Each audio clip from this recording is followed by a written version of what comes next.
क्या आपकी परिस्थितियां आपकी साधना में बाधक हैं? क्या आपकी परिस्थितियां आपको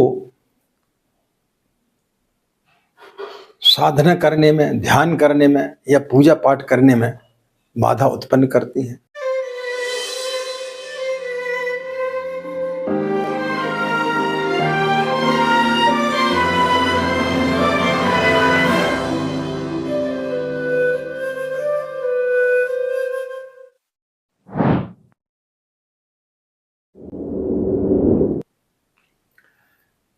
हमारे आत्मी बहुत सारे लोगों की समस्या होती है, बहुत सारे लोगों के फोन आते हैं और सबकी प्राय यही समस्या होती है कि आचार्य जी, हमें पूजा करने के लिए समय नहीं मिलता, हम समय नहीं निकाल पाते हैं। ये कितनी बड़ी बेईमानी वाली बात है। यदि आप किसी से पूछें तो ये बड़ी हास्यास्पद बात लगेगी। व्यक्ति के लिए हर चीज के लिए समय है, कोई भी परिस्थिति उस काम के लिए नहीं रोक पाती, लेकिन ईश्वर के पास बैठने के लिए व्यक्ति के पास में समय नहीं है। ये कितनी बड़ी विडंबना है। हर व्यक्ति कोई ना कोई बहाने खोज लेता है कि क्या करें, सुबह उठ नहीं पाते हैं, सुबह बहुत सारे काम रहते हैं, ऑफिस जाने की जल्दी रहती है, इसलिए हम साधना नहीं कर पाते हैं। तो जो काम व्यक्ति नहीं करना चाहता उसके वो 50 बहाने खोज लेता है।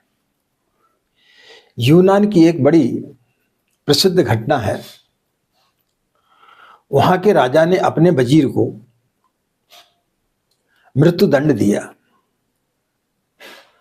सुबह होने की थी, धीरे धीरे उसके घर में, वजीर के घर में उसके मित्रों का आना प्रारंभ हुआ था।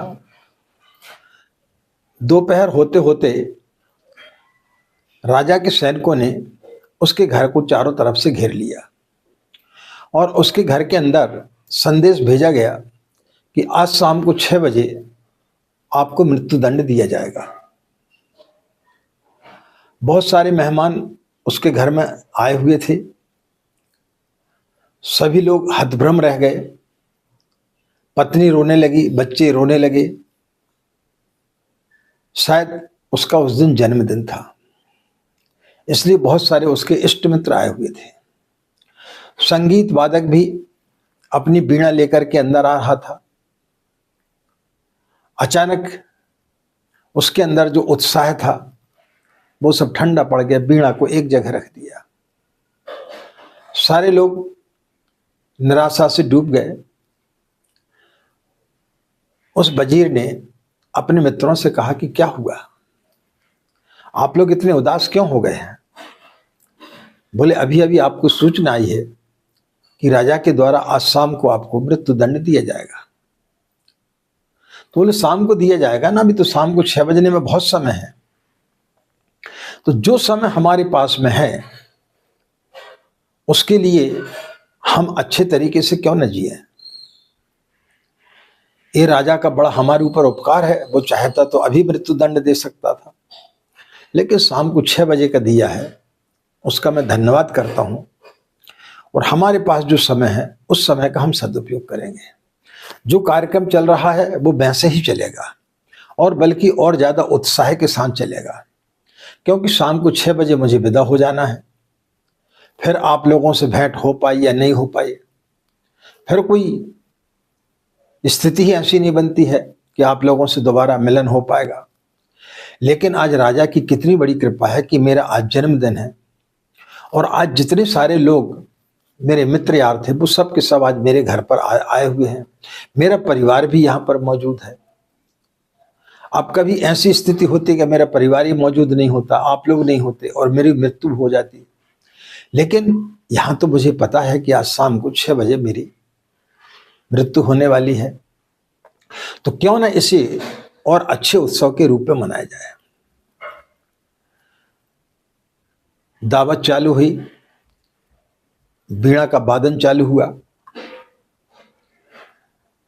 गाना बजाना हुआ, नाच गाने हुए। धीरे धीरे ये बात राजा के कानों तक पहुंची कि जिस वजीर को आज मृत्यु दंड दिया जाना, उसके घर में उत्सव हो रहा है, उसके अंदर मृत्यु नाम का कोई भय नहीं है। तो वो भी देखने के लिए आया। उसने देखा कि सभी लोग जो है पार्टी कर रहे हैं, महफिल सजी हुई है। बाकी लोग तो उदास थे, लेकिन वो जो वजीर है वो बड़ा प्रसन्न था। राजा उसके पास से पहुंचे, बोले तुम पागल हो गए हो क्या? बोले क्या हुआ साहब? बोले आज शाम को तुम्हें मृत्यु दंड दिया जाना है, क्या तुमको इस बात की खबर नहीं मिली? बोले हाँ खबर मिली है। तो बोले फिर इतना उत्सव? बोले नहीं, मैंने तो इस उत्सव को और ज्यादा बढ़ा दिया है कि अब शाम होने को है और मुझे मृत्यु दंड होने वाला है, मेरा अंतिम समय आ गया है, तो क्यों ना इस क्षण को अच्छे तरीके से जिया जाए।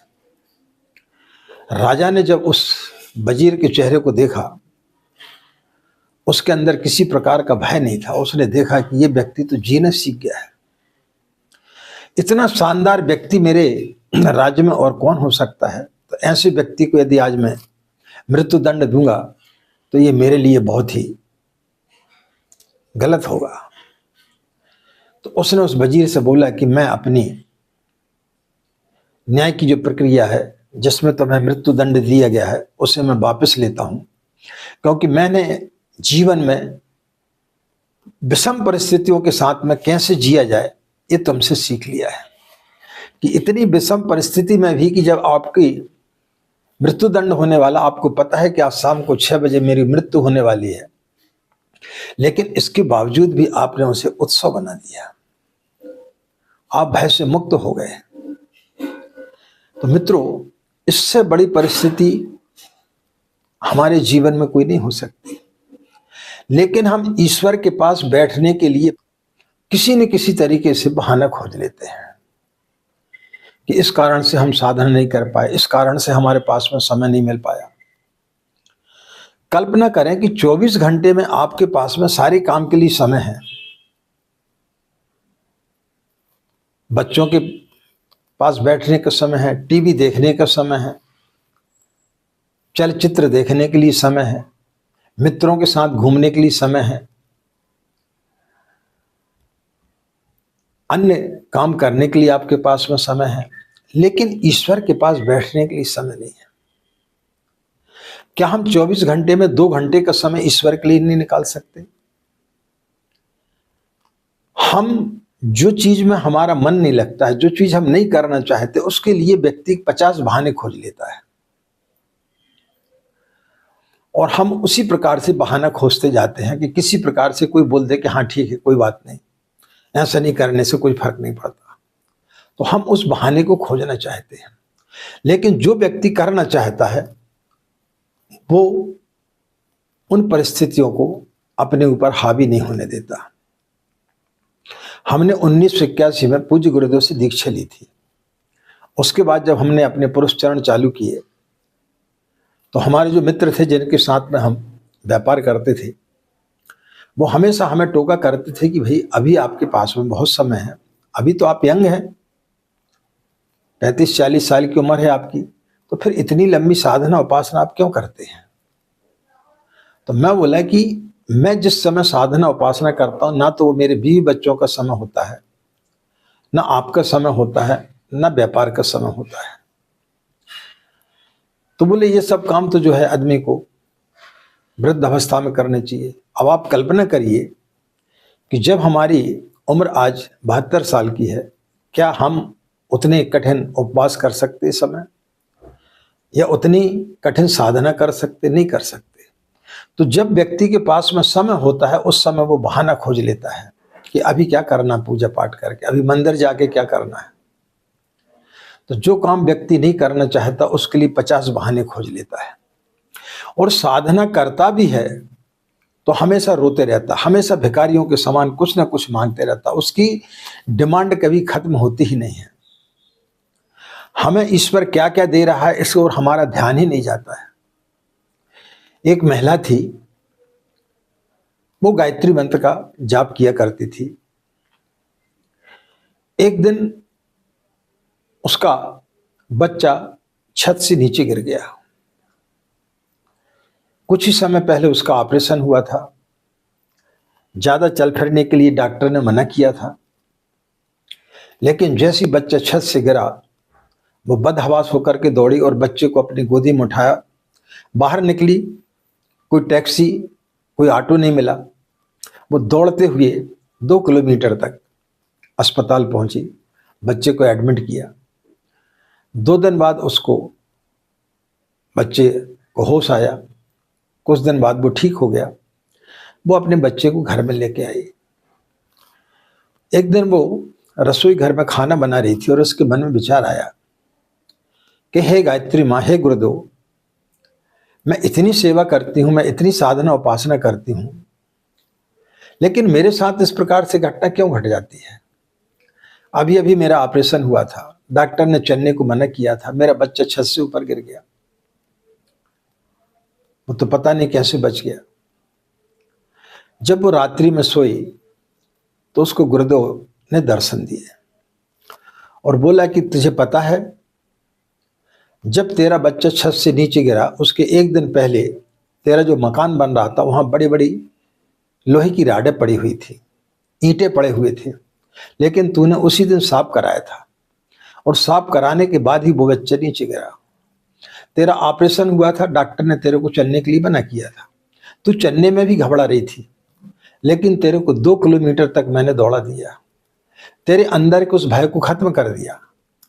तेरा बच्चा यदि 1 दिन पहले गिरा होता तो उन लोहे की राडों के ऊपर गिरा होता तो उसका जीवन बचना मुश्किल था, लेकिन इस सारी व्यवस्था मैंने तेरे लिए बनाई और तू आज मुझसे शिकायत कर रही है कि तुझे कुछ भी नहीं मिला। तब उसे एहसास हुआ कि सचमुच में यदि 2 दिन पहले मैंने उस सामान को नहीं हटाया होता, उस समय क्या स्थिति होती। मेरे कमर का ऑपरेशन हुआ था, मैं चलने से डर रही थी, लेकिन मैं 2 किलोमीटर तक मुझे गुरुदेव ने दौड़ा दिया। तो ईश्वर हमें किसी न किसी रूप में देते रहता, लेकिन हम भिखारियों के समान मांगते रहते हैं। हमारी डिमांड कभी खत्म होती नहीं है और ईश्वर के पास बैठने के लिए किसी न किसी रूप से हम जो है बहाना बनाते रहते हैं कि हमारे पास तो समय नहीं। समय उन्हीं लोगों के पास में नहीं होता जो करना नहीं चाहते हैं, लेकिन जो करना चाहते हैं और जो संकल्पित हो जाते हैं। कहावत है कि आप जब किसी चीज को पाना चाहते हैं तो सारी कायनात उस चीज को दिलाने में आपको लग जाती है,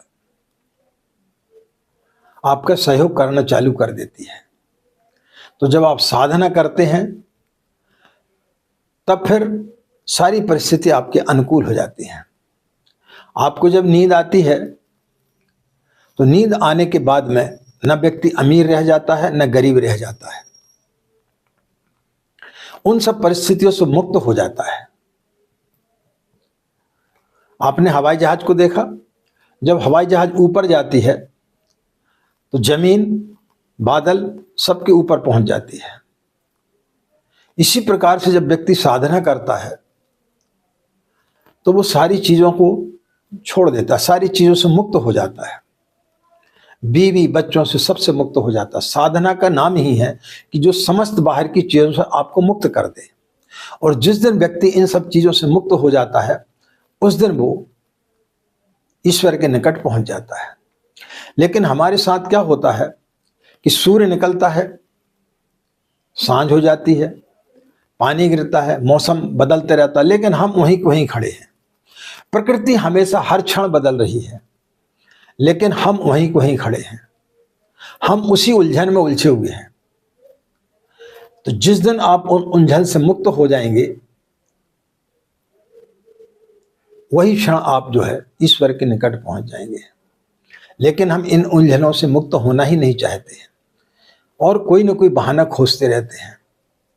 इन बहानों को छोड़ करके जिस दिन आप ईश्वर के पास में 24 घंटे में से कम जो है आप 1 घंटा, 2 घंटा, आधा घंटा, 10 मिनट, 15 मिनट आप ईश्वर के पास बैठो तो सही। और जब आप बैठेंगे तो इस सारी चीज़ों से आप मुक्त होते हुए चले जाएंगे और फिर आपको पता चलेगा कि बाहर की जो दुनिया है वो तो अलग है, हम तो कुछ और ही हैं। आपके अंदर परमात्मा विराजमान है, और जिस दिन आपको उसकी झलक मिल जाएगी उस दिन आप जो है परमानंद को प्राप्त कर लेंगे। आज की बात समाप्त। आप सभी के अंदर बैठे परमात्मा को हमारा प्रणाम। हमें आज्ञा दें। नमस्कार। ओम शांति।